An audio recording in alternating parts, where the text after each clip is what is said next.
What is up, guys? Welcome back to another video. Today what we're going to be doing is giving you guys my opinion and some facts about body lifts on trucks and whether or not I think that you should do one. We'll go over a couple misconceptions, a couple things that I hear people say online about them, and then I'll let you guys know if I recommend doing a body lift on your truck, because as you guys know, I have a 3-inch body lift in this truck. I've had it in there for a while now, and these pencils are going to be a demonstration tool, so I'll get to that in a minute. But before we do that, I got a couple things I want to say, so won't take long, but got a couple things I want to say. Alright, so yesterday was a pretty big day for me, I guess, when it comes to social media stuff, because I know a lot of you guys are new to the channel. We gained a couple hundred subscribers yesterday, probably like 250, maybe 300, from the Scotty Kilmer channel on YouTube. So if any of you guys aren't following Scotty Kilmer, you should go check him out. But yeah, some of you guys are from that because he let me post my truck on his channel as like a featured segment for his Wacky Wednesday. So big thanks to Scotty for that, and to everyone that came into the channel yesterday and today from that video. I hope you guys stick around for a while. So that happened. Ford Truck page on Facebook, that's my Instagram page that people can DM their trucks to, and I put them up and I credit you, and you guys can gain followers from it. That just hit 10,000 followers yesterday. So yeah, pretty big stuff all around. I got featured on Scotty Kilmer, which is pretty cool. Oh, my YouTube channel hit 5K yesterday because of that, so that's the other thing. So I've been doing YouTube for 7 years now, since 2012, so like it's been a while, and we finally hit 5K yesterday, so that's pretty sweet. And Ford Truck page hit 10K followers yesterday, so I just wanted to say thank you to you guys for you know, following and liking this stuff, and yeah, that's pretty much all I got to say about that. Body lifts. So just to give some of you guys that don't know what a body lift is, a little bit of rundown on what a body lift actually is. So you end up getting these spacers, okay? You can see there's a spacer here, there's a spacer there, and there's spacers all throughout, 3-inch spacers that lift up the bed off of the frame, and it'll lift your cab off of the frame also. You can see I have one here. You see there's a pretty thick round spacers. They're kind of about the same size as the regular body bushings here. So that is what a body lift is, and yeah, pretty much the reason for why you do a body lift is basically just to fit bigger tires without having to lift the suspension higher. One of the things that I hear all the time about body lifts is that your bumpers, and see, now this is something funny actually.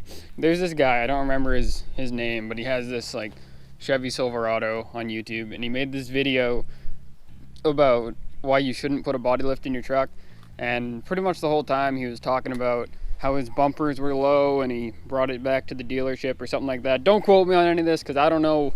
It's been a couple years since I saw this video, but I thought about it today because I was going to make this video, and he was talking about how his bumpers were low, and he brought it back to the shop and they couldn't get his bumpers right, and so he was saying don't do a body lift because it looks like shit. And I can tell you guys right now, alright, this bumper weighs like 300 pounds or more. I don't remember exactly how much it weighs, but if I can get this bumper to sit up where it's supposed to with a 3-inch body lift, and that's just me doing it, and I am not a professional at anything, then I'm pretty sure that you guys could get a stock truck bumper to go up. So that's in the rear one too. I did the rear one also, so I have videos on the channel if you guys are looking to do a body lift on your F-150s here, or your old body style Fords. Those videos are on the channel on how I actually did this. But yeah, that's one of the things I hear all the time. Your bumpers are going to hang low, and they don't have to. You just gotta kind of know what you're doing and raise them up. So it's really not that big of a deal. Plus, most kits that you buy, they're going to come with little brackets, at least for the front bumper, to lift your front bumper up. So yeah, It's really not that big of a deal. As you can see, mine fits up exactly where it's supposed to. So you can see kind of how I did that. But if you want to know more, you can go watch that video. So one of the other things I hear all the time, people talking about, is that body lifts are unsafe.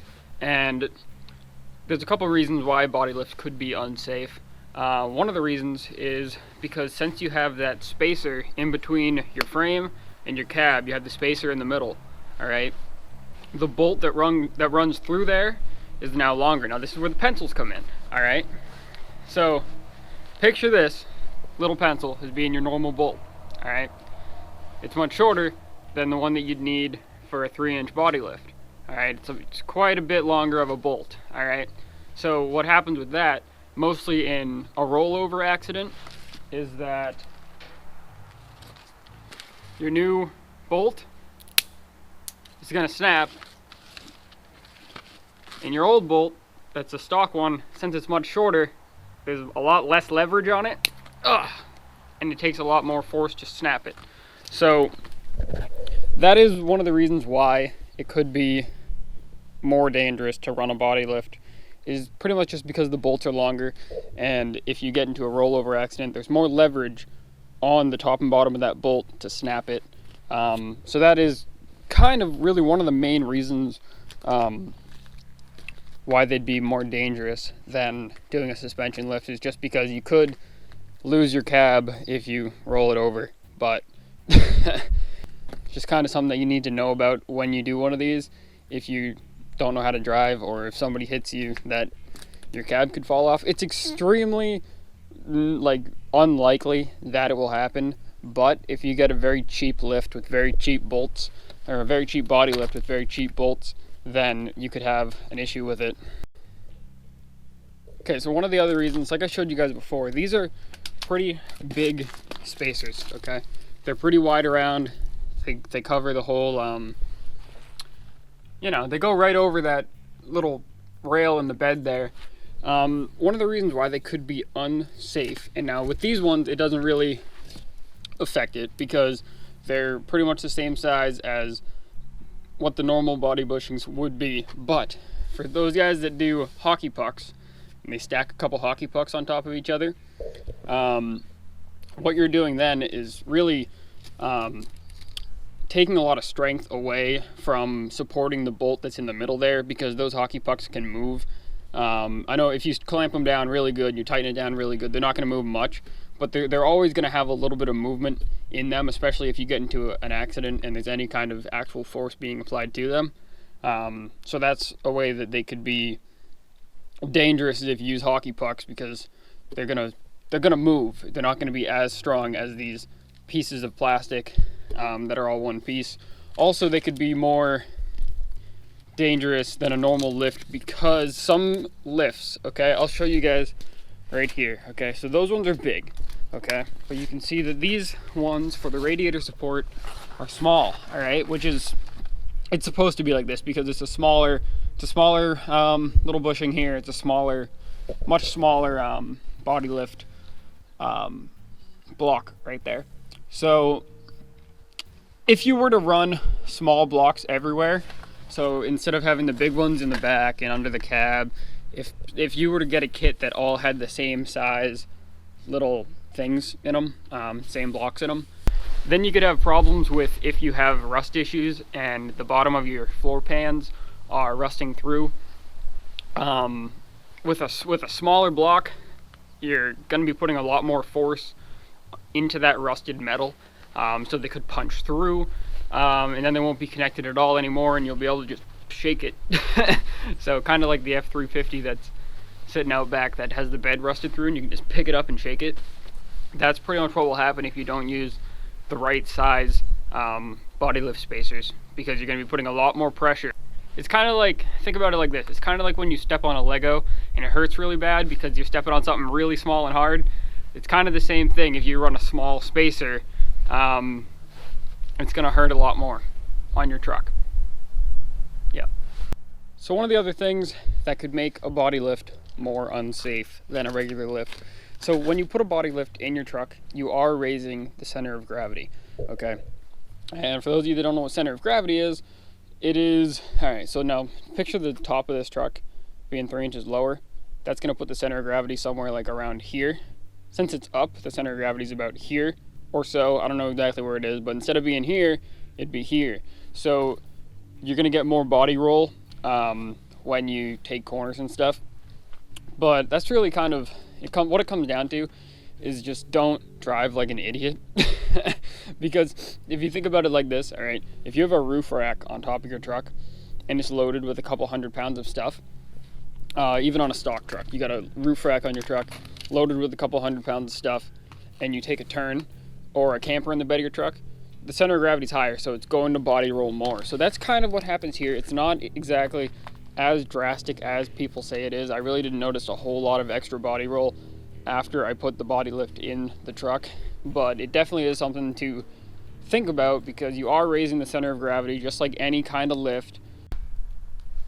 But going back to the whole roof rack thing, when you put something up that high, that's a pretty extreme example, but it kind of works the same way because what you're doing with your body lift is you're lifting quite a bit of mass up above your suspension, up above your frame.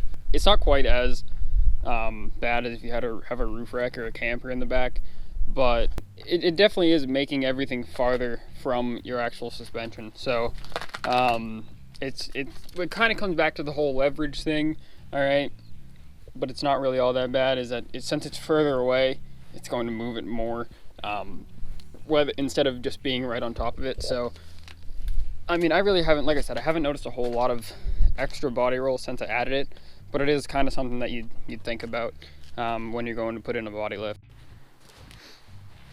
So pretty much the whole reason that I'm making this video is because people ask me all the time on Snapchat, Instagram, stuff like that.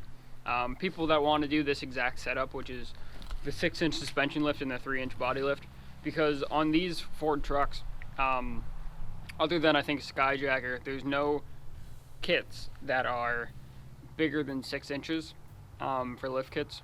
So what you have to do to be able to run 37s or 38s without rubbing, which I know some people say that you don't, you can run 37s on this is an F-150 by the way. All right, so if I had a 6-inch lift and tried to run 38s on it, it would not happen unless I trimmed a lot of stuff. All right, it's pretty much the only way to get your truck lifted to this height because of the kind of independent front suspension that these trucks have. So I get a lot of messages from people asking me if they should do it. So this is kind of my response to that. There's a lot of drawbacks to it, but if I were to do it again, I am doing it again actually. I'm going to probably ditch the body lift and put like a full just all suspension lift in this truck when I do the 05 axles. I might keep the body lift a little bit, but I don't know. I might like cut it in half or something because the lift that I'm putting in this truck is going to be a lot higher than the lift. It's pretty much, all right, the new lift, think about it like this.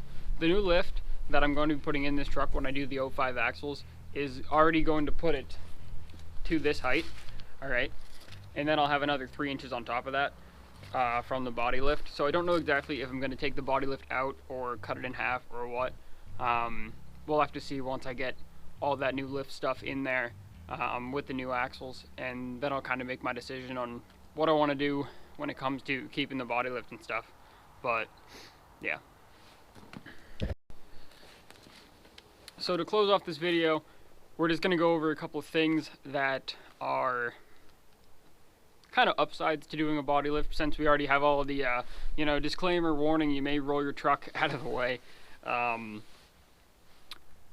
a lot cheaper than doing a normal lift. All right, I got this body lift for $150, and if I wanted to, if I had a stock truck and just wanted to run like 33s with like a pretty low center of gravity build, I could get a 3-inch body lift and throw 33s or 35s in some cases, like on an F250 or a 350.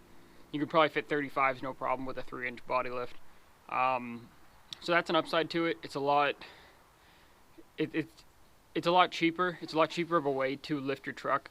One of the other upsides to it also is if you're not going to suspension lift your truck and you're just going to body lift it, you're keeping all of your geometry the same when it comes to, like, if you have a front if you have an independent front suspension like this truck does, you're keeping all your geometry the same. So instead of having your axles looking like this or like this, they're going to be about the same. They're going to be the same as they were stock, and you'll be able to run bigger tires. So that's one of the reasons why a lot of people do body lifts, is for, especially on independent front suspension trucks, it keeps all your suspension geometry looking how it should instead of like this. So, I mean, there's upsides to it, there's downsides to it. To me, I mean, the good kind of outweighs the bad, especially since it's really your only option on these trucks if you want to run big tires like this, is to do a body lift, unless you're going to do a solid axle swap like I'm going to do in a couple months here. So hopefully this video helps some of you guys out when it comes to what I think about body lifts. They're really not all that bad. A lot of people just like to say, a lot of people just kind of like to say, oh, well, you shouldn't do body lifts because you just shouldn't do it because it's the cheap way to do it. And I don't know. I don't agree with those people at all. I feel like if you're on a budget, a body lift isn't a bad way to go, as long as you get a body lift that's not freaking trash and has the right size spacers so you don't go punching through your floor and stuff like that. So that's just my 2 cents on body lifts. Hopefully this video helps some of you guys out, and if you have any more suggestions on kind of myth busting videos that you'd like for me to do in the future here, make sure to leave those in the comments and follow my social media and stuff, and I will see you guys in the next